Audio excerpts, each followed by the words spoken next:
Watch this. I type one plain English sentence, rename every file in this folder by date, and a few seconds later a working, tested script lands back in my chat. I never opened an editor. I never wrote a line of it. The automation did. It sent my request to Claude Opus 5, got back real code, ran it, hid an error, fixed its own mistake, and only then handed me something that actually works. That last part is the freaky bit, and it's the whole reason I rebuilt my setup around this model. No magic, no paid course, just a visual flow I wired together in an afternoon. And today I'm rebuilding the entire thing from zero, so you can copy every node. If you've ever wanted an assistant that writes the little scripts you keep putting off, the rename tools, the cleanup jobs, the one-off converters, this is the build. By the end, you'll have a flow that takes a sentence and returns something you can run. No computer science degree required. Grab a coffee. Step 1 starts right now, and it's the step that decides whether the rest even works. Step 1. Write the job in one sentence before you touch a single tool. Mine is this. Take a plain English request and return a working, tested script I can run. Input, transformation, output. Notice what I did not say. I didn't say use this platform or use that model. The sentence describes the outcome, not the machinery. Here's why this matters more than it looks. Last year, I wasted a whole weekend wiring up a clever flow, then realized halfway through I'd never actually defined what done meant. The tool was beautiful. It solved nothing. So I start every build with the sentence now, taped to the top of the canvas, and every node I add has to earn its place against it. If a step doesn't move me from the input to the output, it gets cut. Try this right now before the next step. Open a note and finish this line. This automation turns blank into blank. One input, one result. If you can't say it in a sentence, you don't understand the job yet, and no tool on earth will save you. Write it. Then come back because next we pick the brain. Step 2. The prerequisites. And this is where I tell you which model does the heavy lifting because it changes what's possible. You need two things. Any visual automation platform that can make an API call and access to Claude Opus 5 through its API. Why Opus 5 specifically? Because the freaky part of this build, the code writing and self-fixing, only works if the model is genuinely good at reasoning through code. And it is. According to Anthropic's own announcement from July 24, 2026, Opus 5 scores 96% on SWE Bench Verified, essentially maxing out the industry's standard software engineering benchmark. On top of that, the ARC Prize team reported it hit 30.2% on ARC AGI 3, nearly quadrupling the previous record of 7.8%. Translation: this model doesn't just autocomplete, it reasons. That's exactly what lets our flow catch its own bugs later. Before you build anything, do two small things. Confirm your platform can send a custom API request and get your API key ready in a safe place. Don't wire anything up yet. Just make sure both pieces exist. Prerequisites first, plumbing second. That order saves you an hour of backtracking. Next, the trigger. Step 3. The trigger. How you kick the whole thing off. You've got options, and the right one depends on how you want to talk to your assistant. Option 1. A chat message. You send a line into a channel. That message fires the flow. Option 2. A simple form with one text box. Option 3. A schedule, if the task is recurring. For this build, I use the chat trigger because I want it to feel like texting a coworker. I type, convert these CSVs to JSON, hit send, and the machine wakes up. Here's a mistake I made early on. I wired the trigger to fire on every message in the channel, including my own follow-up notes, and the flow ran 12 times before I noticed. So scope it. Fire only on messages that start with a keyword, like a slash or the word build. That one filter keeps it from waking up every time you say good morning.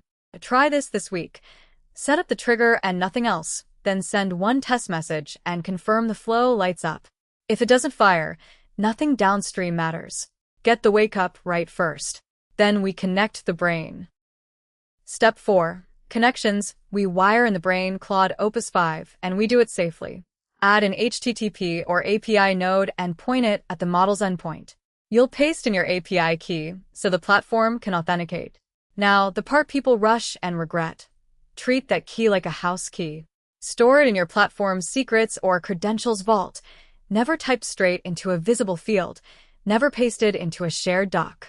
If your platform supports separate keys, make one just for this automation, so if anything ever leaks you revoke that single key and nothing else breaks. I learned this the boring way. I once left a key in a screenshot for a tutorial and had to rotate everything at midnight. Not fun. Set the request up with the model name, your key pulled from the vault, and a placeholder for the message body. We'll fill that with a real prompt 2 steps from now. Then send one tiny test call, something like reply with the word working, just to confirm the connection breathes. If you get working back, the wire is live. If you get an error, it's almost always the key or the endpoint. Fix that here before logic. Next, the flow's shape. Step 5. The logic. Before you build node by node, sketch the shape of the whole flow on paper. Mine has 5 moves. 1. Catch the request. 2. Send it to Opus 5 with instructions to write a script. 3. Run that script somewhere safe. 4. Check whether it worked. 5. If it broke, send the error back to the model and let it try again. That 5th move is a loop, and it's the soul of this build. Most people skip it and wonder why the code half works. Drawing the map first does something quietly powerful.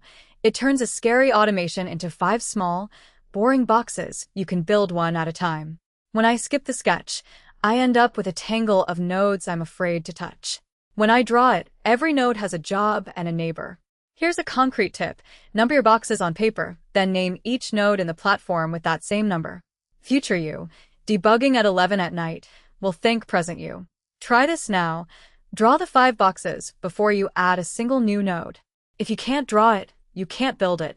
Next up, the most important box, the prompt. Step 6. The prompt. This is the heart of the whole machine, so slow down here. Write it like a brief to a sharp new engineer, not a wish to a genie. For parts. Role. You are a careful scripting assistant. Task.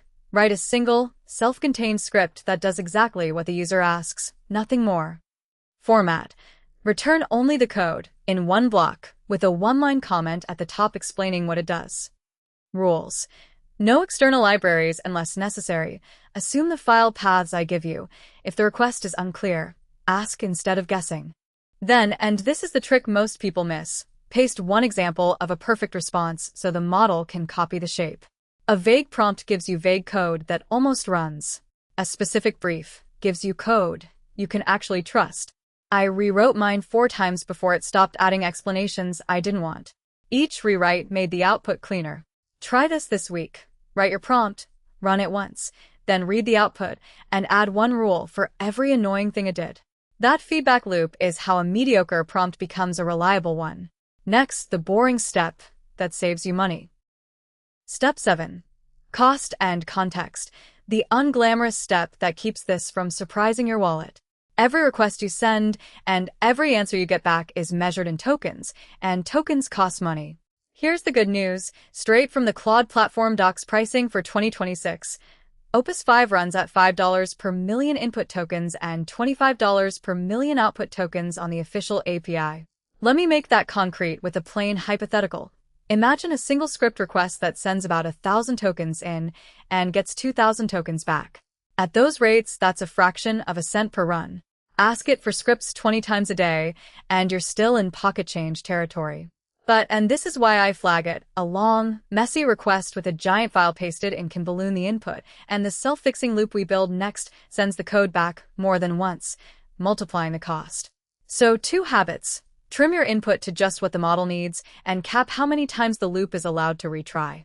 Rates change, so always confirm today's number on the official pricing page before you trust mine. Watch the tokens. Next, the first real run. Step 8.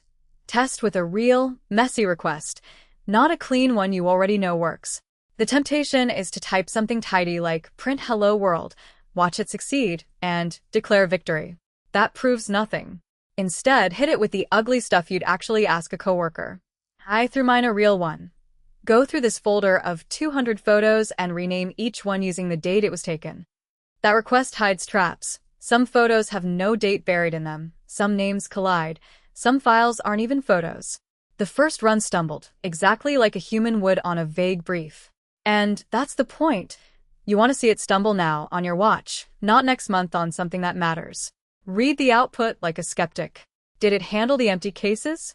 Did it guess where it should have asked? Keep a scratch pad of every weird thing it did wrong. Try this week. Write down your 3 messiest real tasks and run all 3 before you trust the flow with anything important. The clean test lies to you. The messy test tells you the truth. And the truth is exactly what the next step is built to fix. Step 9. The self-fixing loop. This is the freaky part 1 promised, and it's simpler than it sounds. After your flow runs the generated script, add a check. Did it succeed, or did it throw an error? If it errored, don't stop and don't ping me yet. Instead, take the exact error message and send it straight back to Opus 5 with a short note. This script failed with this error. Fix it and return the corrected version. Then run the new version. Loop that 2 or 3 times. What happens next still makes me grin. The model reads its own broken output, understands why it failed, and repairs it, often on the very first retry. That only works because the model can genuinely reason about code, which is exactly what those benchmark numbers from step 2 were hinting at. This is the difference between a toy and a tool. A toy hands you code and shrugs. This flow keeps working until the code actually runs. One guardrail, though, cap the retries. Without a limit, a truly impossible task loops forever and burns tokens. 3 tries, then it gives up gracefully and tells you, try this week. Build just the loop and feed it code you know is broken. Watch it fix itself. Step 10. Guardrails, the step everyone skips until it burns them. You now have a machine that writes code and runs it automatically. Read that sentence again because it should make you a little nervous, and healthy nervousness is exactly what this step is for. Never let generated code run against your real files on the first pass. Point it at a copy, a test folder, a sandbox, somewhere a mistake costs you nothing. For anything that deletes, overwrites, or sends, add a human checkpoint. The flow pauses, shows you the script, and waits for your thumbs up before it runs for real. I keep a simple rule. If the code touches something I can't easily undo, I approve it by hand every time. Then add the failure path everyone forgets. If the flow itself breaks, the loop maxes out, or the model refuses, send yourself a message saying so. Because automations don't fail loudly, they fail silently, and a dead flow will happily pretend everything's fine for weeks. One alert node buys you the truth. Try this week. Add the sandbox and the approval step before you point this at anything you care about. Power without a break isn't speed. It's a crash waiting for a schedule. Step 11. Watch the usage for a full week before you trust your gut about cost. Every platform and every API gives you a dashboard. Number of calls, tokens in, tokens out, errors thrown. Open it. Most people build a flow, feel clever, and never look at the meter again until a bill or a limit surprises them. Don't be that person. For the first 7 days, check the numbers once a day and ask 3 questions. How many times did this self-fixing loop actually retry? Is it fixing things in one pass, or grinding through 3 every time? Which requests ate the most tokens? And did anything fail quietly that your alert missed? I found out my flow was retrying way more than I expected, and the fix was 1 better sentence in the prompt. That single change roughly cut my usage. I won't quote your exact costs, because rates and plan limits change constantly. The only number that counts is the one on the official pricing page the day you read it. Try this week. Put a 2-minute usage check on your calendar for 7 days straight. A flow you don't measure is a flow that surprises you. Next, we ship. Step 12. Ship it and let it run. Done beats perfect every single time. Your flow isn't finished. Nothing useful ever is. But version 1, the slightly clumsy one you have right now, already writes and fixes scripts you used to put off for weeks. That's a win. Turn it on. Then improve exactly 1 thing per week, not 10.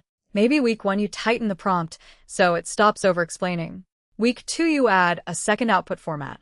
Week 3 you teach it a new kind of task. Small, steady, boring. That's how automations actually get good. Mine looks nothing like the first version I built. It's grown a dozen little upgrades. But here's the honest part. Version 1 saved me time on day 1, before any of those upgrades existed. So don't wait for perfect. The perfect flow that ships in 3 months loses to the decent flow that ships today, every time. Try this week. Build steps 1 through 6, the goal, the model, the trigger, the connection, the shape, and the prompt. That's the entire foundation, and it's an afternoon of work. Get that running, and the rest is just polish. Let's recap the whole build. That's the entire build, start to finish. Define the job in one sentence. Pick Opus 5 for the reasoning. Set a trigger. Wire in the API with the key locked away. Sketch the 5-box logic. Write the prompt like a brief. Mine the tokens. Test on real mess. Add the self-fixing loop. Put up guardrails. Watch the usage, and ship. The freaky part, a model that reads its own broken code and repairs it, is real, and now it's yours to point at whatever boring task you keep avoiding. And here's the bigger thing. This same skeleton, trigger, model, run, check, fix, automates almost anything, not just scripts. Swap the prompt and it drafts emails, sorts data, or triages tickets.